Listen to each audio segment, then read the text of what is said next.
Hello everyone, my name is Oleh. I'm a software engineer at SKALE, and today in our SKALE talk we are going to talk about the threshold encryption. And we're gonna talk a bit about the encryption, about the threshold cryptography, and I will say about the threshold encryption itself. Let's start from the scratch. What is encryption and why it's needed?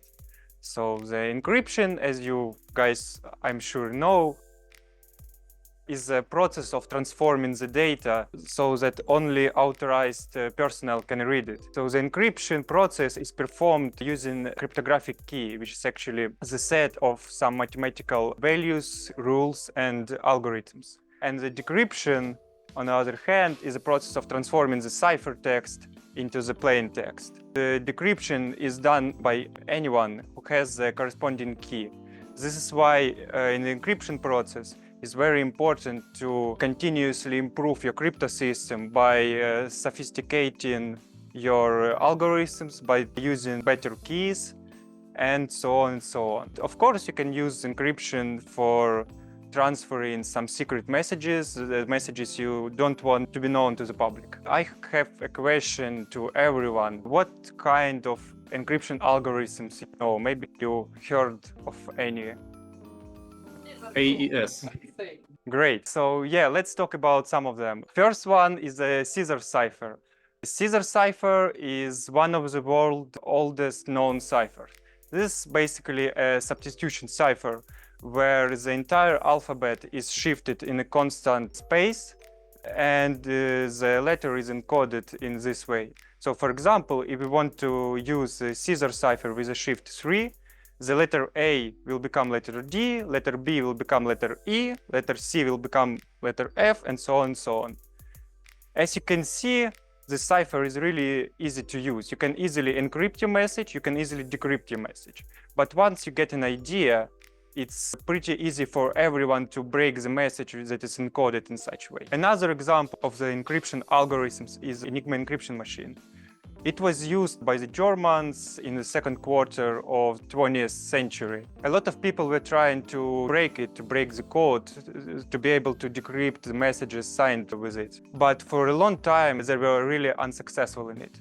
But then Alan Turing not only developed one of the world's first computers, but he also developed an efficient algorithm to break the Enigma machine. And with his help, people were able to break the Enigma and to read the messages encrypted with it. So in this example, we can see that it's really important for crypto system to grow and to develop. And it's really important for cryptographic experts to improve the security and to follow the technologies that are existing right now. And the third example we're going to talk about is AES, Advanced Encryption Scheme. It's a modern algorithm that was firstly published in 1998, and it was announced by the US National Institute of Standards and Technologies in 2001. Yeah, it's a modern algorithm that is really commonly used. I'm sure that almost everyone has a mobile device. Probably on almost every device you have the app that uses this algorithm. What should we say about it? It's pretty efficient and it's still unbreakable. As of 2023 year, there is no algorithm that can break it. And also, let's say a few words about the types of encryption algorithm. We can divide them in two groups, symmetric encryption and asymmetric encryption algorithms. So the first group is the symmetric encryption algorithms. For symmetric encryption, the same key is used to encrypt the message and to decrypt the message. These algorithms are really easy to use because they have the same key for encryption and decryption process, but they're less secure because of it. And also, you have to deal with the problem to transfer this key between the parties in a secure way.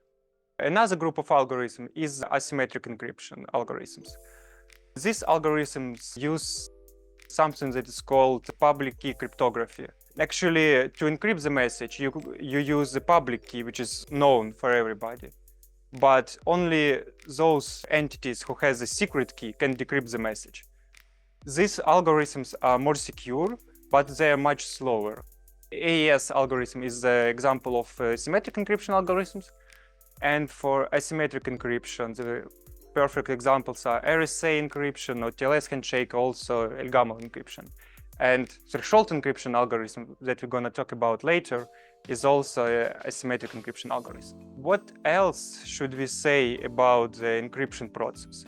As I said, people were trying to constantly improve their algorithms in different manners by developing more sophisticated keys, more sophisticated rules, but also by increasing the size of the keys. Because at some point when technology started to grow really fast, people were constantly trying to increase the key sizes to improve the security of the crypto systems. But you can't do it indefinitely, because at some point you will reach the physical limitation of your devices, of your machines. And also, even for big computers, it's really hard to deal with the big numbers. It takes a lot of time to multiply them, to do any mathematical operations with them. And so people were trying to find the different approach for cryptography. And they found it, and it's now called elliptic curve cryptography. So basically, elliptic curve, you can see the example on the screen, is a set of points on a plot that satisfies some mathematical equation with two variables. One variable is of degree 2, another one of degree 3. And it turned out to be really good for cryptography, to use in cryptography. Because of some of the internal structures of this math, elliptic curve cryptography is really suitable for it. For example, to reach the same level of security for elliptic curves, you need much smaller keys.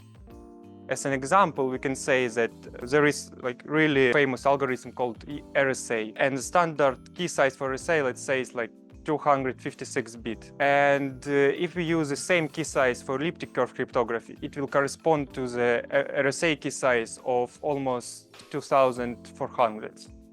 So the difference is really huge. And the efficiency of this algorithm is much better, because you need smaller key sizes for the same security level. And it will also improve the efficiency, how much time do you need to perform any actions.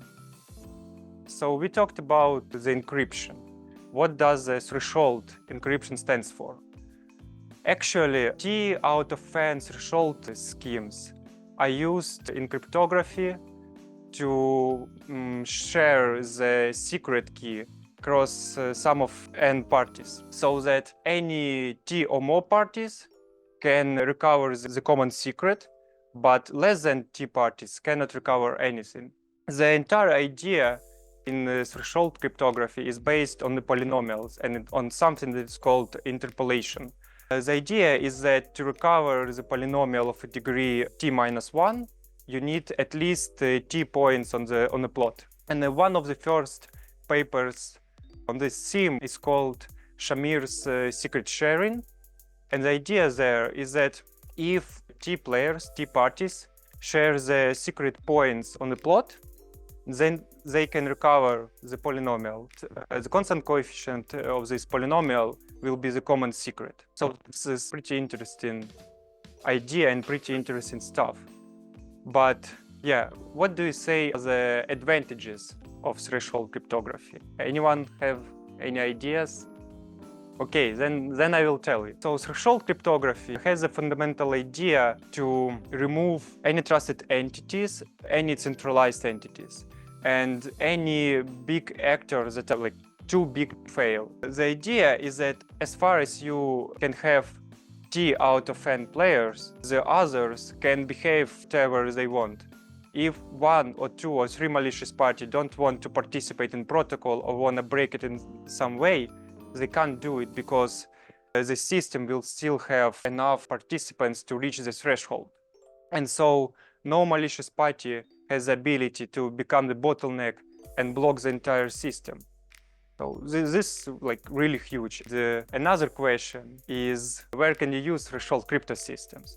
And the answer is SKALE Network. Actually, every scale chain is a threshold crypto system. In this crypto system, we firstly utilize Shamir's secret sharing algorithm to run a distributed key generation protocol that we call DKG to generate and distribute BLS secret key shares among the 16 nodes that run the scale chain. And after that, we use BLS threshold signatures to ensure the security of the system, to verify the blocks that are imported into the blockchain, and to verify the transfers that are coming through the SKALE interchain messaging agent. So that was it about the threshold crypto systems. And now we can say what is the threshold encryption.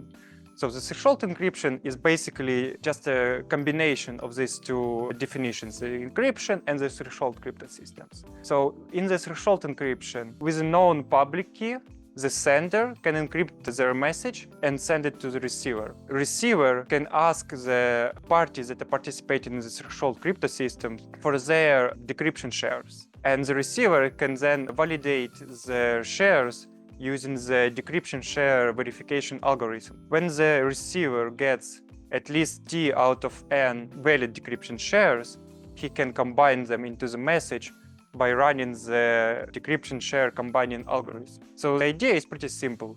Firstly, I encrypt the message with a public key. I send it to some party. The party asks everyone for their decryption shares, combine them together, and receives their message. What do you think is maybe the usage for threshold encryption? And the answer is pretty interesting. Have any one of you heard about maximum extractable value attacks? So the maximum extractable value corresponds to the profit that malicious validators and users can make on the blockchain networks by including, excluding, reordering transactions before finalizing them, or affecting the order of the transaction in the block. There are three types of MEV attacks. It's front-running, back-running, and sandwich attack. Front-running is when malicious party tries to insert the transaction before some specific transaction. Back-running when the malicious party is trying to insert the transaction after the specific transaction. And sandwich attack is both, like front-running plus back-running. This is really a big deal, MEV attacks, because you have a blockchain network and you have decentralized exchange on this blockchain network. And you want to sell 1 million magic tokens on this exchange. Someone sees your transaction because this transaction will definitely affect the magic token price on this exchange. Someone sees your transaction and tries to do the following. Firstly, it puts their transaction before yours, trying to sell some of their magic tokens. Let's say sell 1,000 magic tokens. And right after your transaction, this party will try to buy this 1,000 magic tokens back. In the end, when the block is finalized, this person will receive their 1,000 magic tokens back and will have an additional profit. But the person who sends this transaction is you. You may have bad experience because the malicious person transaction may also affect the price. Exchange will have some losses because of it, and only the malicious person have a profit. So this is not a good situation. But how we can avoid it? We can avoid these situations with threshold encryption. So imagine that when you send the transaction into the blockchain, it gets encrypted by a public key. For example, we can do it in SKALE Network. The user can encrypt the transaction with a known public key and send it to the blockchain. In the pending queue, it will appear in the encrypted way, in the encrypted form. No one will understand what the transaction is. Then, when the block is finalized, this transaction will be decrypted because at least T out of N nodes will share the decryption shares and they will be valid. And then it's encrypted and inserted in the blockchain. So no one can see the transaction before it is inserted in the blockchain. And so no one can run maximum extractable values attacks. This is one of the examples that I wanted to share with you. And that's pretty much it for today. Thank you guys for your attention and see you next time.